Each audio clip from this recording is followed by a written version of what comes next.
Vada pav recipe Mumbai ಸ್ಟೈಲಲ್ಲಿ ಇವತ್ತು ಮನೆಯಲ್ಲೇ ಮಾಡೋಣ. ತುಂಬ ರುಚಿಯಾಗಿರುತ್ತೆ. ನೀವು ತಿಂದರೆ ಇದರ ರುಚಿ ಮರೆಯೋದೇ ಇಲ್ಲ.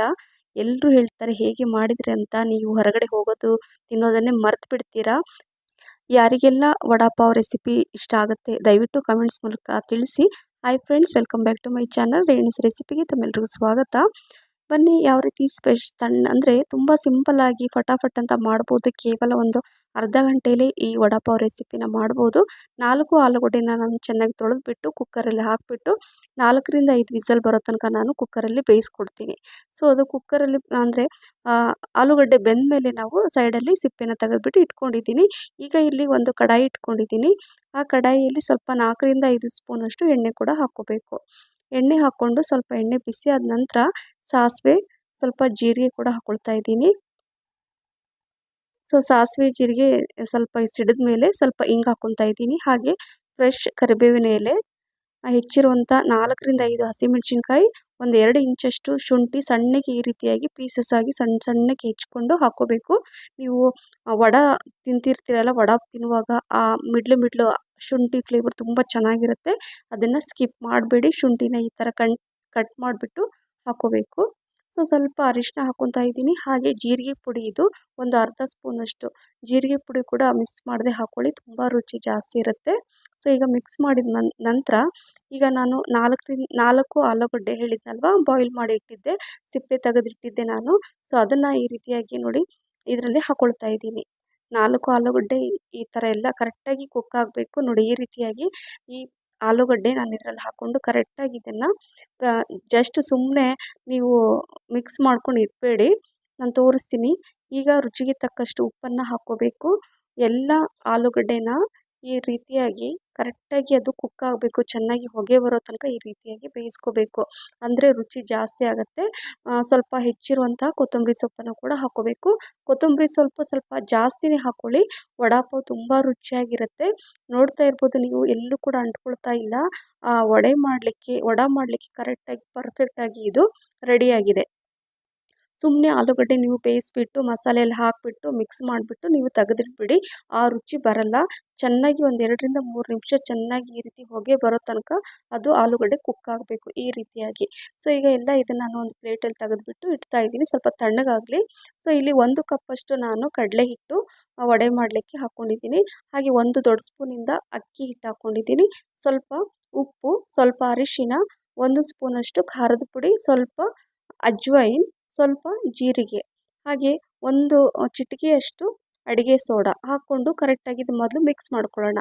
ಮಿಕ್ಸ್ ಮಾಡ್ಕೊಂಡ ನಂತರ ಸ್ವಲ್ಪ ನೀರು ಹಾಕ್ಕೋಬೇಕು. ಒಂದೇ ಸಲ ಜಾಸ್ತಿ ನೀರು ಬೇಡ, ಸ್ವಲ್ಪ ನೀರು ಹಾಕ್ಕೊಂಡು ವಡೆ ಮಾಡಲಿಕ್ಕೆ ಯಾವ ಥರ ಬೇಕೋ ಆ ಹದಕ್ಕೆ ಕಲಿಸ್ಕೋಬೇಕು. ತುಂಬ ಗಟ್ಟಿನೂ ಅಲ್ಲ, ತುಂಬ ನೀರಾಗೂ ಇಲ್ಲ, ಒಂದು ಹದಕ್ಕೆ ಬರಬೇಕು. ನಾನು ನಿಮ್ಗೆ ತೋರಿಸ್ತೀನಿ, ಅದೇ ರೀತಿಯಾಗಿ ತೋರಿಸ್ತಾ ಇದ್ದೀನಲ್ವ, ಸೇಮ್ ಅದೇ ರೀತಿಯಾಗಿ ಮಿಕ್ಸ್ ಮಾಡ್ಕೋಬೇಕು ನೋಡಿ. ಈ ರೀತಿಯಾಗಿ ಬರಬೇಕು. ಈ ರೀತಿಯಾಗಿ ಕರೆಕ್ಟಾಗಿ ಬರಬೇಕು. ಅಂದರೆ ಆ ವಡೆ ನಾವೇನು ಆಲೂಗಡ್ಡೆನ ಈ ರೀತಿ ಅದರಲ್ಲಿ ಡಿಪ್ ಮಾಡಿ ಹಾಕುವಾಗ ಅದರಲ್ಲಿ ಕರೆಕ್ಟಾಗಿ ಅದು ಸೇರ್ಕೋಬೇಕು ಮೇಲೆಲ್ಲ. ಜಾಸ್ತಿ ನೀರಾದರೆ ಏನಾಗುತ್ತೆ, ಆಲೂಗಡ್ಡೆ ಎಲ್ಲ ಕಾಣಿಸುತ್ತೆ. ಹಾಗಾಗಿ ತುಂಬ ಗಟ್ಟಿನೂ ಅಲ್ಲ, ತುಂಬ ತೆಳುನೂ ಅಲ್ಲ. ಈಗ ಇದನ್ನು ನಾನು ಇದನ್ನು ಯಾಕೆ ಈ ರೀತಿ ಹಾಕ್ತಾ ಇದ್ದೀನಿ ಅಂತ ನಿಮಗೆ ಆಮೇಲೆ ತೋರಿಸ್ತೀನಿ. ಸ್ಪೆಷಲ್ ಆದ ಒಂದು ಚಟ್ನಿ ಪುಡಿ ಮಾಡಬೇಕು, ಹಾಗಾಗಿ ನಾನು ಈ ರೀತಿಯಾಗಿ ಸ್ವಲ್ಪ ಈ ಬೂಂದಿ ಥರ ಈ ಥರ ಬಿಡ್ತಾ ಇದ್ದೀನಿ. ಈ ರೀತಿಯಾಗಿ ಇದನ್ನು ಸ್ವಲ್ಪ ತಕ್ಕೊಂಡು ಒಂದು ಪ್ಲೇಟಲ್ಲಿ ಇಟ್ಕೊಳ್ತೀನಿ. ತುಂಬ ರುಚಿಯಾಗಿರುತ್ತೆ. ಸ್ಪೆಷಲ್ ಇದು ಮುಂಬೈ ಸ್ಟೈಲಲ್ಲಿ ನಾನು ಮಾಡ್ತಾ ಇರೋದು ಚಟ್ನಿ ಪುಡಿ ಕೂಡ ಇದು ಅದಕ್ಕೆ ಬೇಕಾಗುತ್ತೆ. ಹಾಗಾಗಿ ಅದನ್ನು ನಾನು ಸ್ವಲ್ಪ ಫ್ರೈ ಮಾಡಿ ತೆಗೆದಿಟ್ಕೊಂಡಿದ್ದೀನಿ.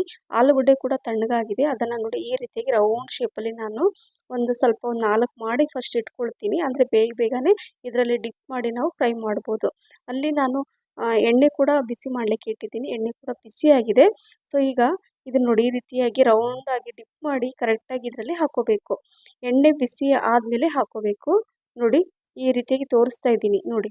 ಇಲ್ಲಾಂದರೆ ನಿಮಗೆ ಕೈಯಿಂದ ಆಗಲ್ಲ ಅಂದರೆ ಒಂದು ಸ್ಪೂನಲ್ಲಿ ಸ್ವಲ್ಪ ಮಿಕ್ಸ್ ಮಾಡ್ಕೊಂಬಿಟ್ಟು ಈ ರೀತಿ ರೌಂಡ್ ಮಿಕ್ಸ್ ಮಾಡಿ ಸ್ಪೂನಲ್ಲಿ ಕೂಡ ಹಾಕ್ಕೋಬೋದು.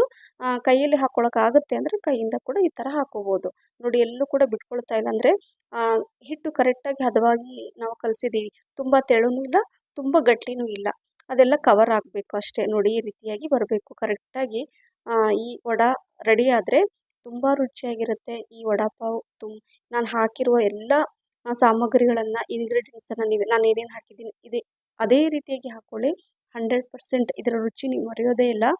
ಈ ರೀತಿಯಾಗಿ ಮನೆಯಲ್ಲೇ ನೀವು ಈ ವಡಾಪಾವ್ ಮಾಡಿ ತಿಂದರೆ ನಿಜವಾಗ್ಲೂ ನೀವು ಈ ರುಚಿ ಮರೆಯೋದೇ ಇಲ್ಲ. ಆವಾಗವಾಗ ನೀವು ಹೊರಗಡೆ ತಿನ್ನೋದನ್ನು ಬಿಟ್ಟು ಮನೆಯಲ್ಲೇ ಮಾಡ್ತೀರಾ. ನೋಡಿ ಈ ರೀತಿ ಕರೆಕ್ಟಾಗಿ ಫ್ರೈ ಆಗಿದೆ. ಸೊ ಈಗ ನಾನು ಒಂದು ಪ್ಲೇಟಲ್ಲಿ ತೆಗೆದಿಡ್ತಾ ಇದ್ದೀನಿ. ಅದೇ ರೀತಿ ಉಳಿದಿರೋಂಥದ್ದನ್ನು ಕೂಡ ನಾನು ವಡ ಮಾಡಿಕೊಂಡು ಇಟ್ಕೊಳ್ತೀನಿ. ನೋಡಿ ಈ ರೀತಿಯಾಗಿ ಇದೇ ರೀತಿಯಾಗಿ ಎಲ್ಲ ಕರೆಕ್ಟಾಗಿ ರೌಂಡ್ ಶೇಪಲ್ಲೇ ಬರಬೇಕು. ತುಂಬ ಚೆನ್ನಾಗಿರುತ್ತೆ. ಈ ರೀತಿಯಾಗಿ ವಡ ನಾನು ರೆಡಿ ಮಾಡಿ ಇಟ್ಕೊಂಡಿದ್ದೀನಿ. ಒಂದು 5ರಿಂದ 6 ಹಸಿಮೆಣಸಿನ್ಕಾಯಿ ಮಧ್ಯಕ್ಕೆ ಸ್ವಲ್ಪ ಕಟ್ ಮಾಡಿಬಿಟ್ಟು ಹಾಕ್ಕೋಬೇಕು ಎಣ್ಣೆಯಲ್ಲಿ. ಯಾಕಂದರೆ ಸಿಡಿಯೋ ಚಾನ್ಸಸ್ ಇರುತ್ತೆ. ಇದಕ್ಕೆ ಬೇಕೇ ಬೇಕು ಈ ಹಸಿಮೆಣಸಿನ್ಕಾಯಿ ಫ್ರೈ ಮಾಡಿದಂಥದ್ದು. ಸ್ವಲ್ಪ ಬೆಳ್ಳುಳ್ಳಿ, ಇದು ಕೂಡ ನಿಮಗೆ ಹೇಳ್ತೀನಿ ಯಾಕೆ ಅಂತ. ಇದು ಕೂಡ ಬೆಳ್ಳುಳ್ಳಿ ಕೂಡ ಸ್ವಲ್ಪ ಫ್ರೈ ಮಾಡಿಬಿಟ್ಟು ನಾನು ತೆಗೆದಿಟ್ಕೊಳ್ತೀನಿ. ಈಗ ಚಟ್ನಿ ಪುಡಿ ಮಾಡ್ಕೊಳ್ಳೋಣ. ಇಲ್ಲಿ ಅರ್ಧ ಬಟ್ಲಷ್ಟು ಒಣ ಕೊಬ್ಬರಿನ ನಾನು ಒಂದು ಕಡಾಯಿಯಲ್ಲಿ ಸ್ವಲ್ಪ ಬಿಸಿ ಮಾಡ್ಕೊಳ್ತೀನಿ. ಹಾಗೆ 2ರಿಂದ 3 ಸ್ಪೂನಷ್ಟು ಇದು ಎಳ್ಳು, ಬಿಳಿ ಎಳ್ಳನ್ನು ಹಾಕ್ಕೋಬೇಕು. ಹೇಳಿದ್ನಲ್ವ ಮುಂಬೈ ಸ್ಟೈಲಲ್ಲಿ ಈ ಚಟ್ನಿ ಪುಡಿ ಮಾಡ್ತಾ ಇರೋದು. 4ರಿಂದ 5 ಸ್ಪೂನಷ್ಟು ಇದು ಶೇಂಗಾನ ನಾನು ಮೊದಲೇ ಹುರಿದ್ಬಿಟ್ಟು ಇಟ್ಕೊಂಡಿದ್ದೆ. ಇದನ್ನು ಸ್ವಲ್ಪ ರೋಸ್ಟ್ ಮಾಡ್ಕೊಳ್ಳೋಣ. ಇನ್ನು ಸ್ವಲ್ಪ ಎಲ್ಲ ರೋಸ್ಟ್ ಮಾಡಿಕೊಂಡು ಡ್ರೈ ರೋಸ್ಟೇ ಮಾಡ್ಕೋಬೇಕು. ಅದನ್ನು ಹಾಕ್ಕೊಂಡಿದ್ದೀನಿ. ಇದು ನಾನು ಹೇಳಿದ್ನಲ್ವ, ಇದನ್ನು ಫ್ರೈ ಮಾಡಿದಾಗ ಯಾಕೆ ಅಂತ ಹೇಳ್ತೀನಿ ಅಂತ, ಚಟ್ನಿ ಪುಡಿಗೆ ಯೂಸ್ ಮಾಡಬೇಕು. ಹಾಗೆ 2ರಿಂದ 3 ಸ್ಪೂನಷ್ಟು ಖಾರದ ಪುಡಿ ಹಾಕ್ಕೊಳ್ತಾ ಇದ್ದೀನಿ. ರುಚಿಗೆ ತಕ್ಕಷ್ಟು ಉಪ್ಪು. ಇದನ್ನು ನೀರು ಹಾಕ್ಕೊಳ್ದೇನೆ ಇದನ್ನು ಡ್ರೈ ಪೌಡ್ರ್ ಮಾಡ್ಕೋಬೇಕು.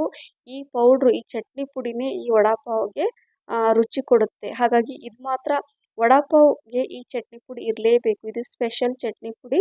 ಹಾಗಾಗಿ ನಾನು ಇದೇ ರೀತಿಯಾಗಿ ನೀವು ಕೂಡ ಮಾಡಿ. ನಾನು ಯಾವ ರೀತಿ ತೋರಿಸಿದ್ನಲ್ವ ಇದೇ ರೀತಿಯಾಗಿ ಈ ಚಟ್ನಿ ಪೌಡ್ರಂತೂ ತುಂಬ ರುಚಿಯಾಗಿರುತ್ತೆ. ಹಾಗಾಗಿ ನೋಡಿ ಈ ರೀತಿಯಾಗಿ ಕರೆಕ್ಟಾಗಿ ಕಲರ್ ಕೂಡ ಎಷ್ಟು ಚೆನ್ನಾಗಿ ಬಂದಿದೆ ನೋಡಿ ಆ ಚಟ್ನಿ ಪುಡಿದು. ಇದೇ ರೀತಿಯಾಗಿ ಬರಬೇಕು. ಸೊ ಈಗ ಇದು ಒಂದು ಚಟ್ನಿ ಪುಡಿ ನಾನೇನು ರೆಡಿ ಮಾಡಿದ್ನಲ್ವ ಮಿಕ್ಸಿ ಜಾರಿಂದ ಒಂದು ಪ್ಲೇಟಲ್ಲಿ ತೆಗೆದುಬಿಟ್ಟು ಇಟ್ಕೊಳ್ತೀನಿ.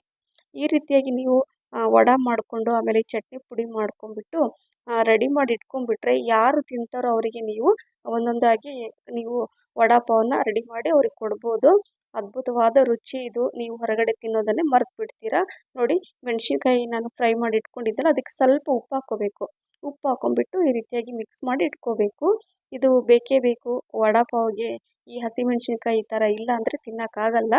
ಈಗ ನಾನು ಪಾವನ್ನ ತೊಗೊಂಡಿದ್ದೀನಿ. ಈ ರೀತಿಯಾಗಿ ನೀವು ಚಾಕುಯಿಂದಾದರೂ ಕಟ್ ಮಾಡಿ ಅಥವಾ ಕೈಯಿಂದಾದರೂ ಕೂಡ ಕಟ್ ಮಾಡ್ಬೋದು. ನಾನು ಕೈಯಿಂದನೇ ಈ ರೀತಿಯಾಗಿ ಕಟ್ ಮಾಡಿ ಪುಡಿ, ಚಟ್ನಿ ಪುಡಿ, ಸ್ಪೆಷಲ್ ಚಟ್ನಿ ಪುಡಿನ ನಾನು ಇದರಲ್ಲಿ ಹಾಕ್ಕೊಳ್ತಾ ಇದ್ದೀನಿ. ನೋಡಿ ಈ ಚಟ್ನಿ ಪುಡಿ ಈ ಥರ ಹಾಕ್ಕೊಂಡು ಆ ವಡಾನ ನಾನು ಈ ರೀತಿಯಾಗಿ ಹಾಕ್ಕೊಂಡು ಈ ಮೆಣಸಿನ್ಕಾಯಿನ ಈ ಥರ ಇಟ್ಬಿಟ್ಟು ನೀವು ತಿಂತಾ ಇದ್ದರೆ ಆಹಾ, ಬಾಯಿಗೆ ನೀರಿಸುವಂತಹ ಈ ವಡಾಪಾವ್ ರೆಸಿಪಿ ಈ ರೀತಿಯಾಗಿ ನೀವು ಮಾಡ್ತೀರಲ್ವ, ಈ ಸ್ಪೆಷಲ್ ಚಟ್ನಿ ಪುಡಿ ಜೊತೆ ಮೆಣಸಿನ್ಕಾಯಿ ಇಟ್ಕೊಂಡು ತಿಂತಾ ಇದ್ದರೆ ತಿಂತಾನೇ ಇರ್ತೀರಾ. ಈ ರೆಸಿಪಿ ನಿಮಗೆ ಇಷ್ಟ ಆದರೆ ಲೈಕ್, ಶೇರ್, ಕಮೆಂಟ್ಸ್ ಮತ್ತು ಸಬ್ಸ್ಕ್ರೈಬ್ ಮಾಡೋದನ್ನು ಮರಿಬೇಡಿ. ಹಾಗೆ ನನ್ನ ಫೇಸ್ಬುಕ್ ಪೇಜನ್ನು ಫಾಲೋ ಮಾಡಿ ಅಂತ ಹೇಳ್ತಾ ಮತ್ತೆ ಇನ್ನೊಂದು ರೆಸಿಪಿ ಜೊತೆ ಸಿಗ್ತೀನಿ. Thank you for watching. Bye.